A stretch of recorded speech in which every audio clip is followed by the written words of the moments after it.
तो आज हम लोग इस वीडियो में देखेंगे कार पुस्तिका। ये पर्यावरण कक्षा 4 की पुस्तक है। तो हम लोग कार पुस्तिका देख रहे हैं। इसमें आज हम लोग इस वीडियो में देखेंगे पाठ 13, नानी के यात्रा, नानी के घर की, यानी नानी के घर की यात्रा। ये पाठ है हमारा पर्यावरण में, पाठ 13। तो इसमें जो हमारी कार पुस्तिका में प्रश्न दिए गए हैं उनके प्रश्न को आइए हम लोग देखते हैं। पहला प्रश्न दिया गया है कि आपके कोई संबंधी आपके गांव या शहर के बाहर रहते हैं, कहाँ यानी रहते हैं तो कहाँ रहते हैं, तो हाँ, मेरे पापा दिल्ली में रहते हैं। दूसरा प्रश्न दिया गया है कि आप किसी रिश्तेदार के यहाँ अकेले गए थे या किसी के साथ, लिखिए हम अपनी बुआ जी के यहाँ अपने पापा के साथ गए थे। अगला प्रश्न आता है कि रिश्तेदार के घर जाने के लिए आप किन साधन का इस्तेमाल करते हैं। हम कभी कभी मतलब जैसे रिश्तेदार के घर, अब रिश्तेदार तो बहुत सारे होंगे, कुछ नज़दीक होंगे, कुछ दूर होंगे और कुछ बहुत दूर होंगे। तो जो कम नज़दीक है, जैसे शहर के अंदर है, तो हम ई रिक्शा का प्रयोग करते हैं। कुछ जैसे गांव में अक्सर एक गांव से दूसरे गांव में लोग पैदल चले जाते हैं और उनके भी मतलब उनके गांव में ज़्यादातर रिश्तेदारियां सब नज़दीक ही होती हैं, क्योंकि स्कूल में जब बच्चों से बात करते हैं तो बच्चे सब बताते हैं कि मेरे नानी का घर 1 किलोमीटर है, 500 किलोमीटर है, मतलब 1 किलोमीटर है, 2 किलोमीटर है, इस तरह से दूरी बताते हैं। तो जैसे हम कहीं 1 किलोमीटर या 2 किलोमीटर तो पैदल भी चला जा सकता है, तो बच्चे के बताते हैं कि हम 1 किलोमीटर अपनी नानी के घर पैदल चले गए, बुआ जी के यहाँ 1 किलोमीटर पैदल चले गए। तो इस तरह से हम ई रिक्शा का भी प्रयोग करते, दूरी के हिसाब से हम अपने रिश्तेदार के घर जाने के लिए निम्न साधनों का प्रयोग करते हैं, ई रिक्शा या पैदल या रेलगाड़ी या बस आदि का प्रयोग करते हैं। तो इसमें हम जो भी साधन का प्रयोग करेंगे उनका हम नाम लिख देंगे, क्योंकि ये सारे प्रश्न बच्चों के द्वारा हमने डिस्कशन किया है। इसके बाद हम इसका उत्तर इसमें दे रहे हैं। फिर अगला प्रश्न आता है प्रश्न 4 कि रिश्तेदार के घर जाने के लिए क्या आपको टिकट खरीदने की ज़रूरत पड़ती है, यदि हाँ तो उस टिकट को आप कहाँ से लेते हैं। तो हाँ, टिकट रेलवे स्टेशन जाकर टिकट खिड़की से खरीदते हैं। अगला प्रश्न संख्या 5 है कि रिश्तेदार के घर जाने के लिए आपने क्या तैयारी की थी। तो रिश्तेदार के घर जाने के लिए मैंने नए कपड़े बनाए, नए कपड़े व नए जूते खरीदे थे। यानी जब भी कहीं जाना होता है तो बच्चे क्या करते हैं, बच्चे कहते हैं मम्मी हमको नए कपड़े चाहिए, नए जूते चाहिए, और जाने के पहले वो खरीदवाते हैं। तो जब बच्चों से पूछे कि जब आप रिश्तेदार के घर जाते हैं तो क्या करते हैं, कौन सी तैयारी करते हैं, तो बच्चों ने बताया कि जब कहीं भी हम लोग जाते हैं तो नए कपड़े खरीदते हैं, नए जूते खरीदते हैं। इस तरह से अगर जूता फटा है तो नए खरीदते हैं, अगर नहीं फटा है तो चप्पल भी खरीद लेते हैं। अब इसके बाद हम इसमें जो भी खरीदते हैं वो हम लिख सकते हैं। अब अगला आता है कि आप बस से कहाँ गए हैं, मतलब आप बस से कहीं गए हैं या कहाँ, तो कहाँ फैजाबाद गए हैं।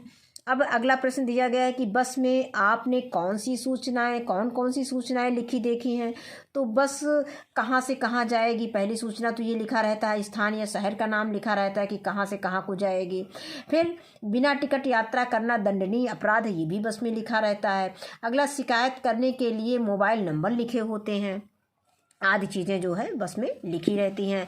फिर अगला प्रश्न इसमें आता है कि क्या बस में आपने कोई आरक्षित जगह देखी है, उसकी क्या ज़रूरत है। तो हाँ, हमने आरक्षित जगह देखी, हाँ बस में आरक्षित जगह देखी है, जैसे विकलांग सीट, महिला सीट, सांसद आपने विधायक सीट, स्वतंत्रता संग्राम सेनानी सीट। सरकार ने आरक्षित जगह लोगों की सुविधा, सुरक्षा व सुगम यात्रा के लिए किया है। फिर आगे आता है नानी के घर की बस के टिकट का चित्र देखकर उत्तर लिखिए। ये बस के टिकट का है। अगर आप बच्चों से आप हमें पूछना है कि कभी आप टिकट मतलब कभी बस से गए हैं कहीं, तो काफ़ी बच्चे बस से यात्रा किए हैं और उन्होंने ये टिकट को देखा भी है।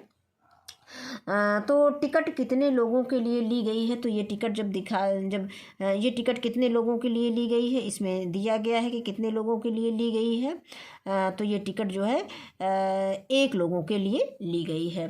फिर आगे दिया गया है टिकट कौन सी तारीख पर जारी हुई है, तो यहाँ पे हम तारीख दे सकते हैं। तारीख यहाँ पे दिखाया गया है, तारीख कहाँ दिया गया है, ये इसमें तारीख दिया गया है 27/3/21 को ये टिकट ली गई तारीख 27/3/21 की टिकट है। यह टिकट कहाँ से कहाँ तक की है? तो यह टिकट जो है सोहराब गेट टू बरेली, नहीं सोहराब गेट से बरेली तक की है। तो यहाँ पे हम लिख देंगे सोहराब गेट से बरेली तक। फिर यूपीएसआरटीसी का क्या फुल फॉर्म क्या होता है? Uttar Pradesh state road transport corporation. इसके बाद आगे आता है कि बस से संबंधित किसी भी जानकारी के लिए किस हेल्पलाइन नंबर पर फ़ोन करना होगा? तो ये बच्चों हेल्पलाइन ये लिखा हुआ है, इसमें हेल्पलाइन हम लिख लेंगे और इस पर हम फ़ोन कर सकते हैं। अगर हमें कोई यात्रा की असुविधा होती है तो इस हेल्पलाइन नंबर पर फ़ोन कर सकते हैं। अगला प्रश्न दिया गया है कि क्या आप कभी रेलगाड़ी में बैठे हैं? आप अपना अनुभव लिखिए। हाँ, हम रेलगाड़ी में बैठे हैं। रेलगाड़ी में खिड़की के पास बैठकर बाहर का दृश्य देखने में बड़ा अच्छा लग रहा था। रेलगाड़ी के अंदर चाय, चिप्स, पानी की बोतल आदि मिल रही थी। और फिर अगला प्रश्न है कि टीटीई के क्या काम होते हैं? तो पहले तो हम जान लेते हैं कि टीटीई का फुल फॉर्म क्या होता है। ट्रेवल टिकट एग्जामिनर, इसको हम लिख सकते हैं इंग्लिश में ट्रेवल टिकट और एग्जामिनर। इसके बाद टिकट चेक करना, अवैध प्रवेश रोकना आदि जो है टीटी का काम होता है। अगला प्रश्न आता है कि रेलगाड़ी की टिकट कहाँ पर मिलती है? तो रेलगाड़ी का टिकट जो है स्टेशन के टिकट खिड़की पर मोबाइल या कंप्यूटर द्वारा इंटरनेट के माध्यम से ऑनलाइन टिकट मिलता है या मिलती है। फिर आगे दिया गया है कि रेलगाड़ी में गार्ड का क्या काम होता है? तो रेलगाड़ी में गार्ड यानी ट्रेन ड्राइवर, जिसको हम लोको पायलट कहते हैं, को ट्रेन रोकने व चलाने की अनुमति देता है। मतलब ड्राइवर को जो गार्ड होता है वो ट्रेन ड्राइवर को जो है ट्रेन चलाने व रोकने की अनुमति देता है। और गार्ड का एक काम और होता है, गार्ड ट्रेन में इमरजेंसी ब्रेक भी लगा सकता है। वो पीछे होता है, सबसे पीछे एक इमरजेंसी ब्रेक होता है और गार्ड जो है इमरजेंसी ब्रेक लगा सकता है कोई खतरा देखेगा तो। अगला प्रश्न आता है कि भारतीय रेल का प्रतीक कौन सा है? तो यहाँ पे ये तो उत्तर प्रदेश परिवहन निगम का है और यहाँ ये हमारा है भारतीय रेल का प्रतीक है। अब इसके बाद अगला प्रश्न दिया गया है कि रेलगाड़ी के डिब्बे के अंदर में एकल सीट को दिखाया गया है। यह सीट किनके लिए निर्धारित होती है? लिखिए। तो यह एकल सीट दिव्यांग पुरुषों व दिव्यांग महिलाओं के लिए निर्धारित होती है। अगला प्रश्न दिया गया है कि टिकट को सही से देखिए और नीचे दिए गए प्रश्नों के उत्तर लिखिए। अब ये टिकट को हमें देखना है तो इसमें हम सबसे पहले कुछ चीज़ें जान लेते हैं कि इसमें क्या क्या दिया गया है। एक तो इसमें सबसे पहले यहाँ पे टिकट में क्या क्या दिया रहता है। टिकट में सीट संख्या दी होती है और उसमें डेट दी होती है और कहाँ से कहाँ हमें यात्रा करनी है ये भी उसमें दिया रहता है। किस डेट को आपने टिकट लिया है, कहाँ से कहाँ आपको यात्रा करना है, कहाँ उतरना है और कहाँ सब दिया रहता है। इसके बाद हम आते हैं प्रश्न पे, क्योंकि प्रश्न में हमें क्या पूछा गया है उसका उत्तर हमें लिखना है। यह टिकट किसका है? निशान लगाइए। मेट्रो का, टैक्सी का, बस का, रेलगाड़ी का। तो यहाँ पे ये मेट्रो का नहीं है, टैक्सी का नहीं है, बस का नहीं है, ये है रेलगाड़ी का टिकट। अब इसके बाद अगला प्रश्न आता है कि कितने लोगों का टिकट है? तो 3 लोगों का टिकट है। देखो स्लीपर S5 ये दिया गया है। तो यहाँ पर 3 लोगों का टिकट दिखाया गया है, तो 3 लोगों का है। अब दिया गया है कि कितने इन लोगों की आयु कितनी है? तो एक की इसमें ये 45 साल है और यहाँ पे आयु दी गई है, ये यहाँ पे आयु दी गई है 45 और 18। तो यहाँ पे हमने आयु लिख दिया है। फिर इस टिकट में कौन सी तारीख को यात्रा कर सकते हैं? तो यात्रा करने की तारीख दी गई है 19/7/2016। ये 19/7/2016 दिया गया है तारीख।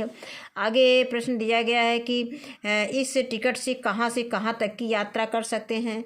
तो बोकारो स्टील सिटी, यहाँ पे लिखा है Bokaro steel city Howrah junction, यानी बोकारो स्टील सिटी से हावड़ा जंक्शन तक हम यात्रा कर सकते हैं। इसके बाद आता है टिकट का नंबर क्या है? तो ये टिकट का नंबर दिया गया है Z04290125, Z04290125। इसके बाद रेलगाड़ी का नंबर लिखिए। तो रेलगाड़ी का नंबर इसमें टिकट में ही दिया रहता है, देख लेते हैं कहाँ पे है। ये टिकट का नंबर, वो सॉरी रेलगाड़ी का ये नंबर दिया गया है। अब आगे देखते हैं। अगला प्रश्न दिया गया है कि प्लेटफार्म टिकट एवं रेलगाड़ी टिकट के बीच क्या क्या अंतर है, लिखिए। तो ये हमारा प्लेटफॉर्म टिकट दिखाया गया है। हाँ, ये प्लेटफॉर्म टिकट चित्र में दिखाया गया है। तो प्लेटफॉर्म टिकट से हम प्लेटफॉर्म के अंदर जाने के लिए लेते हैं, प्लेटफॉर्म के अंदर हमें एंट्री करना है। तो हम अगर प्लेटफॉर्म पर हमें घूमना है, प्लेटफॉर्म पर किसी को छोड़ने जाना है, तो हमें प्लेटफॉर्म टिकट पहले लेना होता है, तभी हम प्लेटफॉर्म के अंदर जा सकते हैं। जबकि रेलगाड़ी टिकट हमें गंतव्य तक आने जाने के लिए, हमें जिस स्थान तक जाना है उस स्थान तक हम रेलगाड़ी का टिकट लेकर के, उस स्थान का टिकट लेकर के हम उस स्थान तक जा सकते हैं। लेकिन प्लेटफार्म टिकट से हम प्लेटफार्म पर ही घूम सकते हैं। आगे है कि यात्रा, फिर आगे है तो टाइम टेबल देखकर आप क्या समझ रहे हैं। तो टाइम टेबल देखकर हम ये जान जाते हैं कि कौन सी ट्रेन कब आएगी और कब प्रस्थान करेगी, यानी कब आएगी और कब जाएगी। ये हम समय सारणी देख करके जान जाते हैं कि कौन सी ट्रेन कितने बजे आएगी, कहाँ कब जाएगी। ये चीज़ हमको सारणी देखने से पता चल जाता है। फिर दूसरा अगला प्रश्न आता है कि टाइम टेबल में प्रस्थान का क्या मतलब है। प्रस्थान का मतलब है कि रवानगी, उसके यानी जाने का समय, छूटने का समय कह सकते हो। फिर आगे प्रश्न आता है कि शक्तिनगर से वाराणसी की बस 12 बजे के बाद पहली बस कितने बजे की है। तो यहाँ पे हम देखते हैं कि शक्तिनगर का दिखाया गया है। शक्तिनगर कहाँ दिया गया है, इसी में देखेंगे। तो